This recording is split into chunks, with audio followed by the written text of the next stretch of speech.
Assalamu alaikum, dear students. Welcome back to Belief Physics.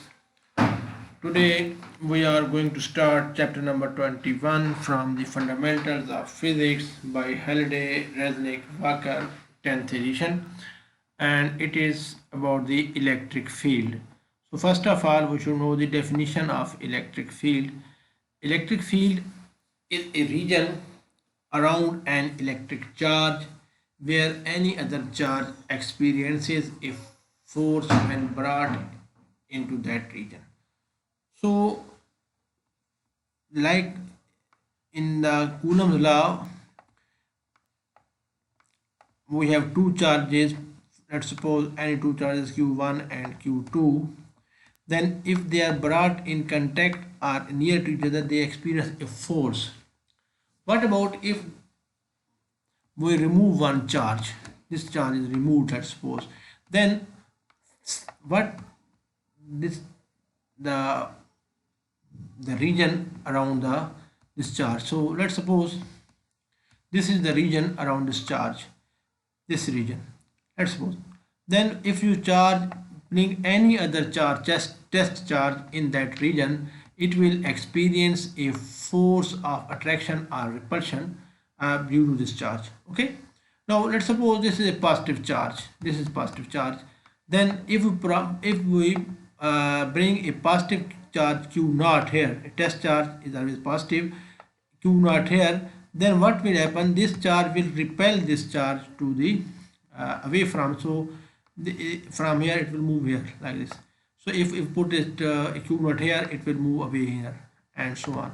So this is the path where in the region in this electric field on which the test charge, positive charge will move is known as the electric field lines. Electric field lines are not physical things, but they are the visualization of the direction and strength of the electric field. You can see that they are radially outward and they are closer to each other when we move, when if it is closer to the region where it is closer to charge, and they are getting away from each other when we move away from the charge. So their density gives the strength of the electric field at that point, and the arrowhead gives the direction.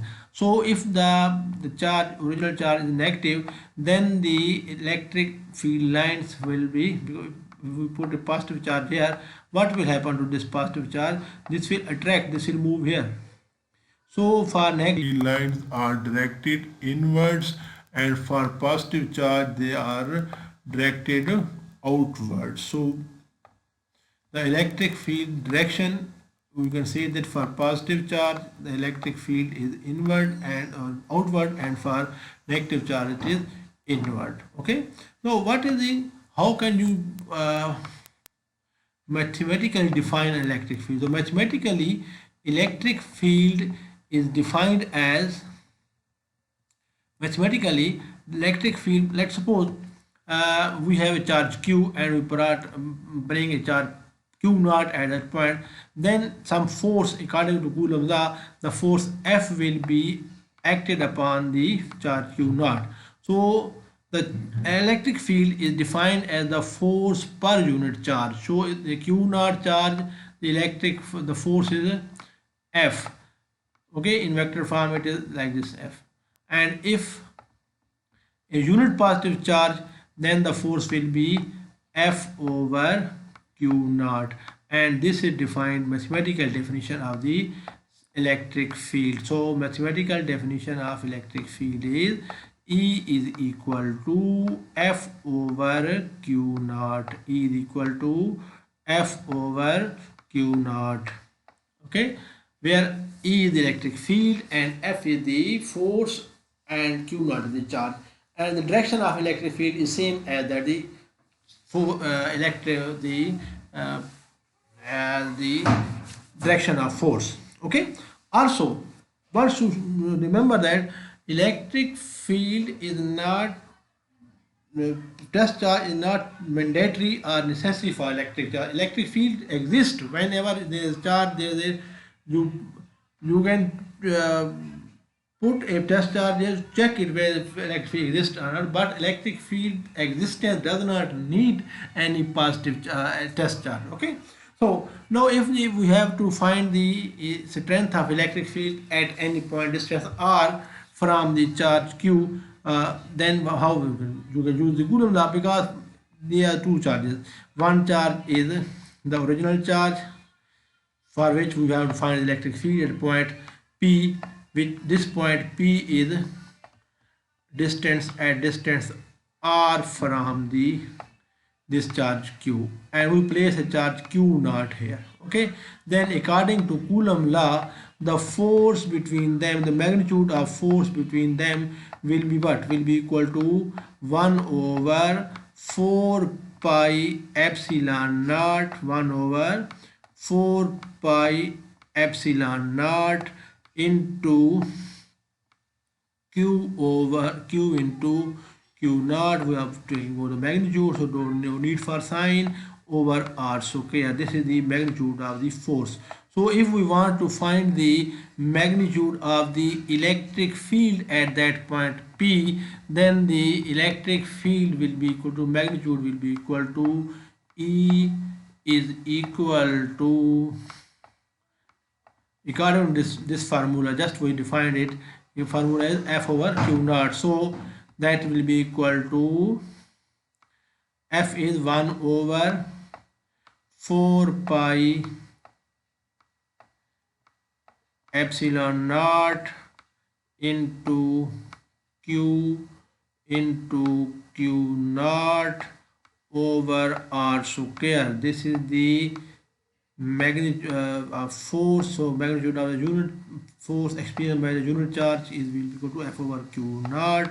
Now this Q naught is cancelled with this Q naught, and so the magnitude of electric field, we get it as the magnitude of electric field due to a point charge at a distance r from the charge will be equal to 1 over 4 pi epsilon naught into q over r. So here, so it depends upon two things only, the charge and the distance. So test charge is not necessary for the electric field. So if you have to find the magnitude of the field at any point, then you should know the distance from the point from the charge and the magnitude of the charge. Now what about the direction? Direction is same as we draw the electric field line.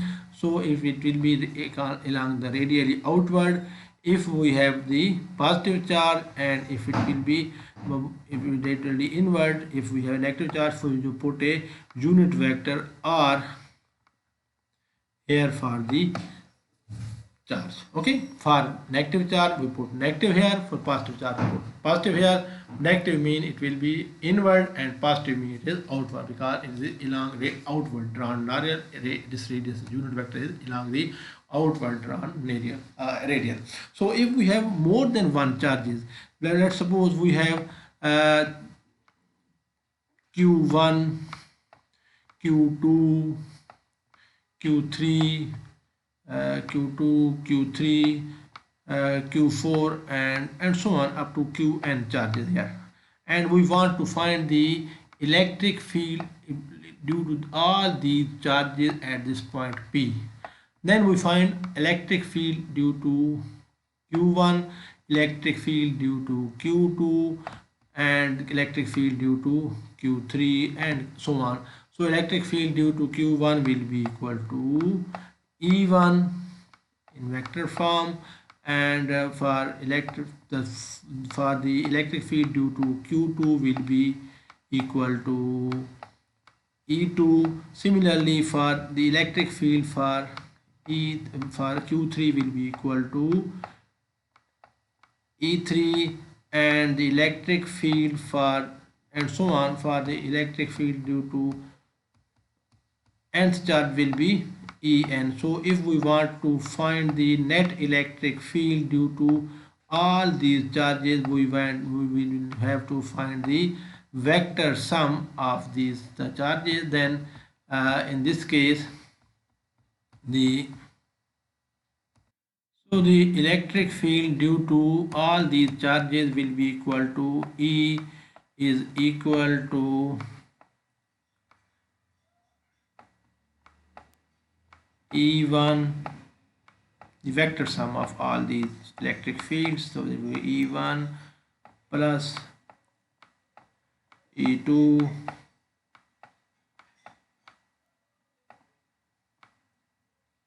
plus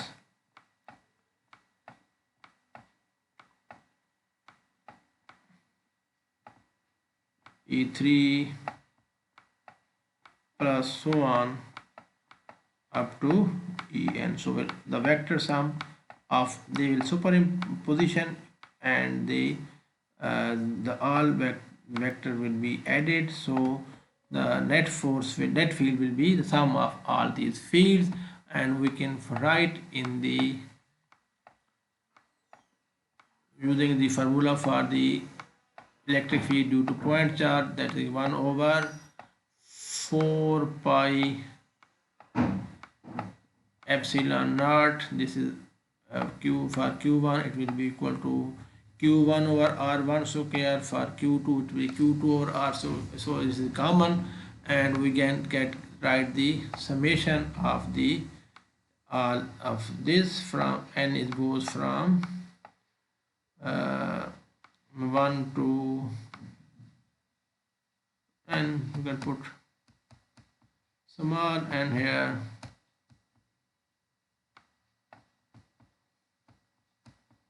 put small n here, and you can write q n divided by r n square in the vector form.